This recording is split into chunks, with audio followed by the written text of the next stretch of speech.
The buyer didn't even step out of his truck, just looked at the bales, shook his head, and said, "This isn't worth hauling."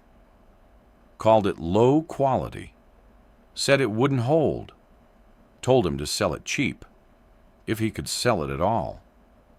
Then he drove off. And for a moment, it looked like he was right, because no one else wanted it either. Same reaction, same answer. Not worth it. But a week later, a call came in from a horse farm 200 miles away. They didn't ask for a discount. They didn't hesitate. They offered triple. For the same hay everyone else had turned down. His name was Martin Hale, 58. Been working hay longer than most of the buyers had been in the business. Nothing fancy about his operation. No massive fields, no high-end equipment. Just steady work, and a way of doing things that hadn't changed much in years. Most farmers in the area cut, dried, and baled as fast as they could. Get it done before the weather turned. Move it quick, sell it quicker. That was the system. And most of the time, it worked. But Martin didn't rush it. He cut a little earlier, let the grass sit longer, turned it more times than most people thought necessary, watched the moisture closely, not just until it was dry enough, but until it felt right, until it cured the way he wanted it to. Some years, that cost him. A sudden rain could ruin a batch. A delay could push everything back. And from the outside, it didn't look efficient. It looked slow, outdated, like he was making the job harder than it needed to be. Neighbors noticed. They always do. "You're leaving it out too long. You're going to lose half of that. Why not just bale it and move on?" Martin would just nod. Let them talk. Then go back to turning the rows. Because to him, it wasn't about getting it done faster. It was about getting it right. And by the time those bales were stacked, they didn't look much different. Same shape, same size, same color, at least from a distance. But what was inside them wasn't the same at all. The first buyer wasn't the only one. After he left, Martin made a few more calls. Same result, different voices, same answer. They'd ask a couple questions. "How long did you leave it down? What's the moisture at?" Then they'd hesitate. Some didn't even come out to see it. Others did. Walked around the stack, pulled a strand or two, gave it a quick look, and shook their heads. "Too dry. Doesn't feel right. Won't hold up the way we need it to." One of them kicked at a bale, like that was enough to decide. "Animals won't take to this." Another just shrugged. "Market's not looking for this kind of hay." And that was it. No deal, no negotiation, just no. By the third day, the stack was still sitting there, untouched. And the doubts started to creep in. Not loud, not obvious, just enough to linger, because this wasn't the first time. There had been years before, when selling took longer than it should have, when people didn't understand what he was doing, when he had to wait, while others moved their hay in days. But this time felt different. The rejections came faster, more certain, like the decision had already been made before anyone really looked at it. Neighbors started noticing again. "Still sitting on that? You might have to take a loss this year. Better move it before it's too late." Martin didn't respond, but he heard it, every bit of it. Because the longer those bales stayed where they were, the more it looked like everyone else might be right. That maybe he had waited too long. Maybe he had taken it too far. Maybe getting it right had turned into getting it wrong. And for the first time, he didn't have an answer for that. He just stood there, looking at something he knew had value, and realizing no one else saw it the same way.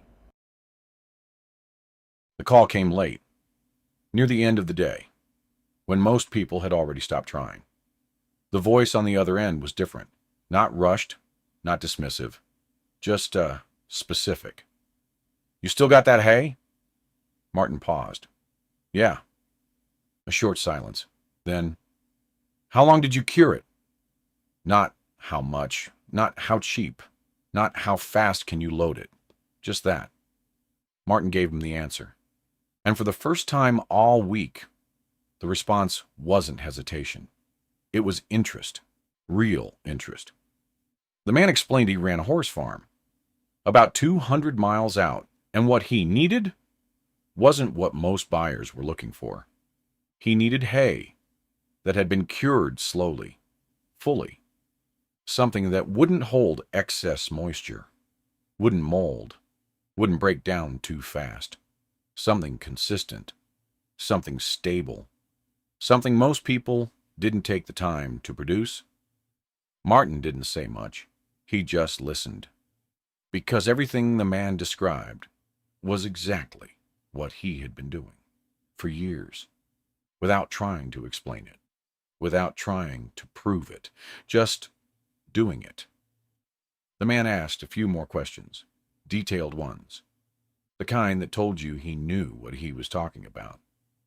Then he said something no one else had said all week. "I'll take the whole stack."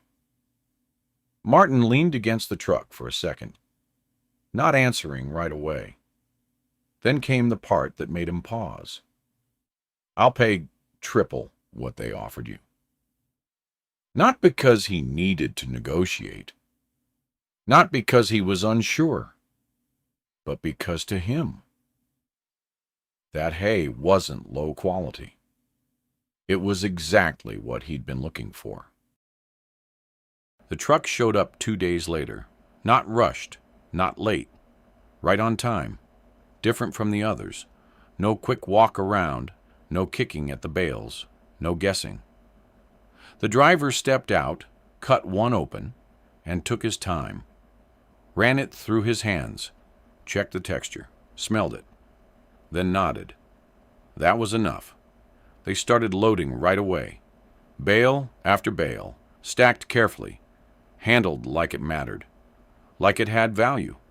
No hesitation, no second guessing, just quiet certainty. Word didn't take long to spread. It never does. By the time the last of the hay was loaded, a couple of the same buyers who had turned him down earlier were back, standing off to the side, watching, not saying much, just trying to understand what they were seeing, because from the outside, nothing had changed. Same field, same bales, same man, but now someone was paying triple for it. One of them finally stepped closer, picked up a loose strand, looked at it again, a little longer this time. "What's different about it?" Martin didn't answer right away. He didn't explain it, didn't try to justify it. He just said, "I didn't rush it." That was it. And standing there, watching something they had all dismissed, being treated like it mattered, there was only one thing left to understand. The hay hadn't changed. The value hadn't changed. Only the way they looked at it had. After that, things didn't suddenly change overnight.